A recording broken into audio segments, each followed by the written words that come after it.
बिस्मिल्लाहिर्रहमानिर्रहीम अस्सलाम वालेकुम वरहमतुल्लाहि वबरकातुहू। माय डियर स्टूडेंट्स, हमारी डिस्कशन 10th क्लास की मैथमेटिक्स के ऊपर जारी है, जिसमें आज हम इंशाल्लाह एक्सरसाइज 1.1 के क्वेश्चन नंबर 3 का part number 3 and part number 4 अपने आज के इस लेक्चर में डिस्कस करेंगे। तो आइए जी आज का लेक्चर स्टार्ट करते हैं।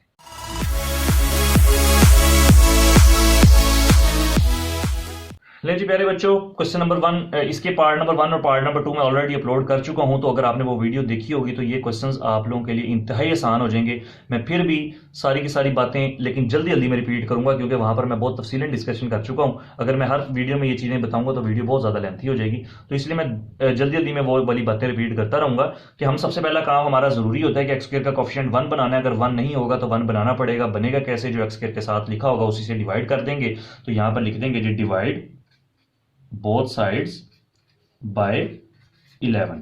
ये हम काम इसलिए करते हैं ताकि हम एक्स स्क्वायर का कोएफिशिएंट 1 बना सकें। पहला स्टेप ये था, मैंने 3 स्टेप्स बताए थे कि एक्स स्क्वायर का कोएफिशिएंट 1 होना चाहिए। दूसरा स्टेप कांस्टेंट टर्म को दूसरी साइड पे शिफ्ट कर देंगे। तीसरा स्टेप जो एक्स के साथ लिखा उसको मल्टीप्लाई करेंगे 1/2 से, जो आंसर आएगा उसका स्क्वायर लेके बोथ साइड्स पर ऐड कर देंगे। ये 3 स्टेप्स आपने अप्लाई करने, जो कि हम पहला स्टेप अभी अप्लाई कर रहे हैं कि एक्स स्क्वायर का कोएफिशिएंट 1 बनाने लगे। तो अगर 1 नहीं होगा तो जो एक्स स्क्वायर के साथ लिखा होगा उसी नंबर से बोथ साइड्स पर डिवाइड कर देंगे। 11x square divided by 11 minus 34x divided by 11 plus 3/11 is equals to 0/11। यहां पर जिसकी कटिंग होती है उसकी कटिंग कर देंगे, और मजीद किसी की कटिंग नहीं होती तो बाकी एज इट इज आ जाएगा। यहां पर रहेगा जी X square minus 34/11x plus 3/11 is equals to 0। 0 को किसी भी नंबर पर डिवाइड करें, आंसर आता है 0। दूसरा स्टेप कांस्टेंट टर्म को राइट साइड पर शिफ्ट करेंगे, तो ये कांस्टेंट टर्म है, इसको वहां पर मूव कर देंगे। एक्स स्क्वायर माइनस 34/11x, ये प्लस 3/11 उधर जाएगा तो माइनस 3/11। आपके 2 स्टेप्स हो गए जी। तीसरा स्टेप क्या था? जो भी एक्स का कोएफिशिएंट होगा, एक्स का कोएफिशिएंट क्या है 34/11, माइनस का साइन पकड़ने की जरूरत नहीं है। उसकी वजह क्या है कि माइनस का साइन, ये वाला माइनस का साइन तो हमें ये बताएगा कि फॉर्मूला कौन सा कंप्लीट होना है। तो एक्स का कोएफिशिएंट है प्यारे बच्चों 34/11, इसको हमेशा मल्टीप्लाई करना है 1/2 से। जो आंसर आएगा उसका करना क्या है, पहले कटिंग कर लेते हैं फिर बताता हूं कि 2 1 जा 2, 2 1 जा 2, 2 7 जा 14। प्यारे बच्चों आंसर आया 17/11। जो आंसर आया इसका स्क्वायर लेकर बोथ साइड्स पर ऐड कर देना है। ये तीसरा स्टेप था हमारा। देखें, उसका स्क्वायर लेकर बोथ साइड्स पर ऐड कर देना है। तो यहां पर लिखेंगे एडिंग एंड स्क्वेयरिंग। किसको करना है जी? 17/11 को ऑन बोथ साइड्स। ये काम हमने करना है जी। हमारे 3 के 3 स्टेप्स अप्लाई हो जाएंगे, तो आगे सिर्फ कैलकुलेशंस रह जाएंगी। तो क्या करेंगे जी? एक्स स्क्वायर माइनस 34/11 साथ x प्लस 17/11 का square is equals to minus 3/11 plus 17/11 का स्क्वायर। ये देखें जी, adding and squaring 17/11 on both sides, adding and squaring 17/11 on both sides. ये इक्वल के इधर भी और इक्वल के इधर भी, तो बोथ साइड्स पर हमने ये काम कर दिया। तो फॉर्मूला कैसे कंप्लीट होगा? जो दोनों स्क्वायर वाली टर्म्स होंगी वो आ जाएंगी विदाउट स्क्वायर, x आ जाएगा और 17/11 आ जाएगा, और यहां पर जो साइन होगा साइन वो आ जाएगा। अगर प्लस होता तो प्लस आ जाता, माइनस होगा तो माइनस आ जाएगा, और फिर इसका होल स्क्वायर बन जाएगा। क्योंकि फॉर्मूला क्या होता है? A square minus 2ab plus B square is A minus B whole square. तो ये देखें A minus B whole square, अगर आप इस पर A minus B whole square का फॉर्मूला अप्लाई करेंगे तो यही चीज बन जाएगी। आप करके देख सकते हैं। आगे जी क्या आ जाएगा? Is equals to. ये देखें, ये ओपन फॉर्म थी, इसको मैंने क्लोज कर दिया। बाद बच्चे समझते हैं कि मैंने ये और ये लिख दी, ये वाली टर्म बीच में गायब कर दी। तो देखें A minus B whole square में ए स्क्वायर और बी स्क्वायर तो आ गया। ये माइनस 2ab कहां से आया? ये फॉर्मूले को जब ओपन करते हैं तो बीच में से माइनस 2ab निकलता है, और जब इसको क्लोज करते हैं तो माइनस 2ab फॉर्मूला के अंदर ही क्लोज हो जाता है। तो ये फॉर्मूले की ओपन और क्लोज फॉर्म है कि दोनों स्क्वायर वाली टर्म्स आ जाएंगी और साइन सेंटर वाला लगेगा और पूरे के ऊपर जैसे स्क्वायर आ जाएगा। तो ये नहीं समझना कि ये वाली टर्म हमने लिखी नहीं, हमने तो सिर्फ ये 2 लिखी है। ये फॉर्मूले की ओपन फॉर्म थी, हमने क्लोज फॉर्म कर दी। उसके बाद जी माइनस 3/11 प्लस, अब ये दोनों का स्क्वायर कर लेंगे। 17 का स्क्वायर होता है जी 289, तो ये आ गया जी 289 डिवाइडेड बाय 11 का स्क्वायर होता है 121। अब इधर एलसीएम ले लेंगे और ये वाली वैल्यू साथ एज इट इज आ जाएगी, x माइनस 17/11 और इसका आ गया जी स्क्वायर। इन दोनों का एलसीएम लेंगे तो एलसीएम प्यारे बच्चों आ जाएगा 121 ही एलसीएम आएगा। 11 जा 121, तो 11 3 जा माइनस 33 आ गया प्लस 289। जब देखें 121 और 121 डिनोमिनेटर सेम हो तो न्यूमिनेटर एज इट इज आ जाता है, 289 आ गया। ये वाली वैल्यू तो आ जाएगी जी एज इट इज। इसका हमने करना क्या है, जब वहां पर सिंप्लीफिकेशन हो जाएगी इसका काम तो तब आएगा। तो -33 + 289 करें तो प्यारे बच्चों इसका आंसर आता है जी 256 डिवाइडेड बाय 121। अब हम क्या करेंगे, हमने तो x की वैल्यूज फाइंड करनी है, तो x की वैल्यू तब आ सकेगी ना जब यहां से स्क्वायर खत्म होगा। तो स्क्वायर खत्म करने के लिए क्या करते हैं, taking square root on both side. ज़ाहिर है एक काम एक तरफ तो नहीं ना होगा, दोनों तरफ होगा। तो यहां पर हमने बोथ साइड पर स्क्वायर रूट ले लेना है, x माइनस 17/11 और इसका square is equals to square root of 256/121। और यहां पर भी क्या ले लेंगे, स्क्वायर रूट ले लेंगे। ये स्क्वायर रूट से कैंसिल हो गया, तो बाकी बच गया जी x minus 17/11 is equals to, जब इनका स्क्वायर रूट करेंगे क्योंकि दोनों परफेक्ट स्क्वायर हैं तो प्लस और माइनस भी लगेगा। 256 किसका परफेक्ट स्क्वायर है, 16 का, डिवाइडेड बाय 121 किसका परफेक्ट स्क्वायर है, 11 का। आप डायरेक्ट कैलकुलेटर पे ये वैल्यू पुट करेंगे तो आपको आंसर मिल जाएगा 16/11। साथ हम प्लस माइनस लगा देते हैं क्योंकि स्क्वायर रूट लेते हैं तो प्लस माइनस लगता है। अब क्या करेंगे, ये माइनस 17/11 इसको दूसरी साइड पे शिफ्ट कर देंगे, तो x इज इक्वल्स टू ये उधर जाकर 17/11 हो गया और प्लस माइनस हो गया और 16/11 हो गया। ठीक है जी। अब हम क्या करेंगे, इस देखें अब ये वाली वैल्यू स्क्वायर रूट में नहीं आई, तो इसका मतलब है इस वैल्यू को इसके साथ एक दफा प्लस में लिखेंगे, एक दफा माइनस में, क्योंकि देखिए दरमियान में प्लस और माइनस है ना, तो एक दफा प्लस में लिखेंगे, एक दफा माइनस में लिखेंगे। तो आप इसको पहले सिंप्लीफाई कर लें, बाद में इस तरह से लिख लीजिएगा, वो ज्यादा आसान रहेगा।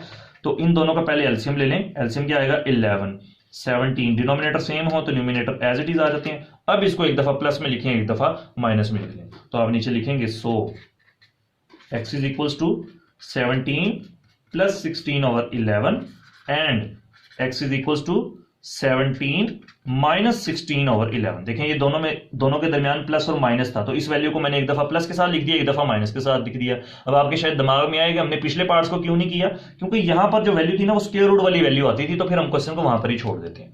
अब इसको मजीद आगे सिंप्लीफाई कर लें, तो x is equals to 17 plus 16 क्या आ जाएगा जी, 33/11। अब इसकी कटिंग कर लें, x is equals to 11 1 11, 11 3 33, answer आ गया जी 3। और इसी तरह से अब इसको सिंप्लीफाई कर लें, क्या आ जाएगा जी, x इज इक्वल्स टू 17 में से 16 माइनस करेंगे तो 1/11, तो x का आंसर सिंपल क्या आ गया 1/11। नीचे हम क्या करते हैं, सॉल्यूशन सेट लिख देते हैं, तो यहां पर लिखते हैं जी सॉल्यूशन सेट, और सॉल्यूशन सेट में क्या लिखेंगे, दोनों आंसर्स मेंशन कर देंगे 3 एंड 1/11। ये था प्यारे बच्चों आपका पार्ट नंबर 3।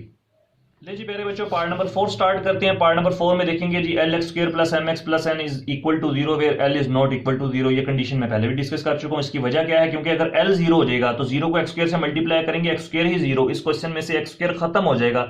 जब x² खत्म हो गया तो ये क्वाड्रेटिक इक्वेशन बचेगी नहीं, जो हमारे इस चैप्टर का पहला लेक्चर था, ये मैंने उसमें भी डिस्कस किया था। तो हमने क्या करना है जी, 3 स्टेप्स करने हैं, दोबारा दोहरा देता हूं। सबसे पहले x² का कोएफिशिएंट 1 बनाना है, दूसरा स्टेप जी कांस्टेंट टर्म को राइट साइड पे शिफ्ट करना है, तीसरा स्टेप जी x का जो भी कोएफिशिएंट होगा 1/2 से मल्टीप्लाई करके बोथ साइड पर जो आंसर आएगा उसको ऐड कर देना है। तो यहां पर क्या करेंगे जी, x² का कोएफिशिएंट 1 नहीं है, 1 बनाना पड़ेगा। बनेगा कैसे, जो x² के साथ लिखा होगा उसी से बोथ साइड्स पर डिवाइड कर देंगे। तो क्या आ जाएगा जी, dividing both sides by l, L लिखा हुआ है ना, तो L को बोथ साइड पर हमने डिवाइड कर दिया। हमारा मकसद सिर्फ x² का कोएफिशिएंट 1 बनाना है, तो क्योंकि हमारे इस क्वेश्चन का पहला स्टेप है, LX² divided by L plus MX divided by L plus N divided by L is equal to 0 divided by L।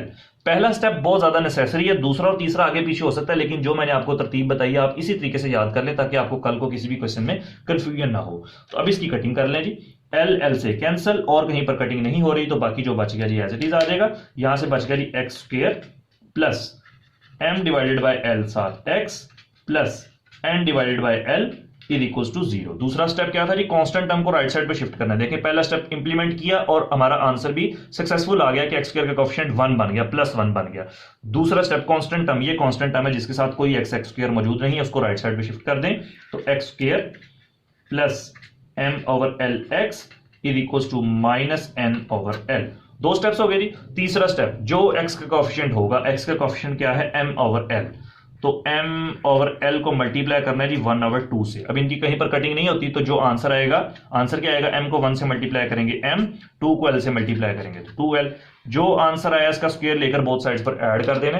ले जी प्यारे बच्चों, हमारा आंसर है m/2l, तो हम क्या करेंगे, adding and squaring m/2l on both sides. यही हमने काम करना था ना, कि मल्टीप्लाई करना था 1/2 से x के कोएफिशिएंट को, जो आंसर आएगा उसका स्क्वायर लेकर बोथ साइड्स पर ऐड कर देना है। तो यहां पर ये वाली वैल्यू तो एज इट इज लिखें, उसके बाद ऐड भी कर दें, m/l साथ x और साथ हमने एडिंग एंड स्क्वायरिंग ऐड कर दिया स्क्वायर लेकर, m/2l और इसका square is equals to -n/l plus m/2l और इसका square, adding and squaring m/2l on both sides पर हमने कर दिया।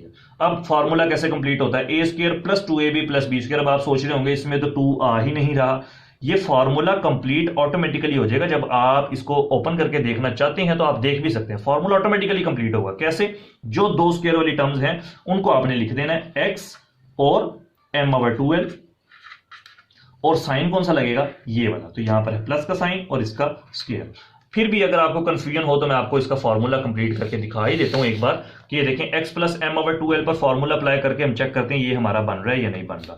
x प्लस m/2l, इस पर फार्मूला हमने, क्योंकि इसको हमने क्लोज किया ना, अब हम चेक करते हैं अगर इस पर ओपन करें तो ये बन भी रहा है या नहीं बन रहा। तो चेक कर लेते हैं जी, x प्लस m/2l का स्क्वायर क्या होता है जी, a², a आपका क्या है जी, x का स्क्वायर प्लस b², या प्लस 2ab पहले कर लेते हैं, प्लस 2a आपका x है, b आपका m/2l है, प्लस b², b क्या है जी आपका m/2l का स्क्वायर, x का स्क्वायर, इसको फिलहाल एज इट इज रख लेते हैं। ये 2 इस 2 से कैंसिल हुआ तो बाकी क्या बच जाएगा, प्लस आएगा यहाँ पर m/l और साथ x आ जाएगा प्लस m/2l का स्क्वायर। तो ये देखें जी, x² plus m/lx plus m/2l का स्क्वायर। इसका क्या मतलब है, अगर इसको ओपन करेंगे तो ये बन जाएगा, अगर ये ओपन करके ये बन रहा है तो इसको क्लोज करके फिर हम ये बना सकते हैं ना। तो हमने यही काम यहां पर किया है, is equals to -n/l plus m/2l का स्क्वायर। अब क्या करेंगे जी, फॉर्मूला यहां से स्क्वायर ओपन कर देंगे, ये वाली वैल्यू आ जाएगी x प्लस m/2l का square is equals to -n/l plus, square bracket के बाहर है तो दोनों का स्क्वायर ले लें, m² डिवाइडेड बाय 4l²।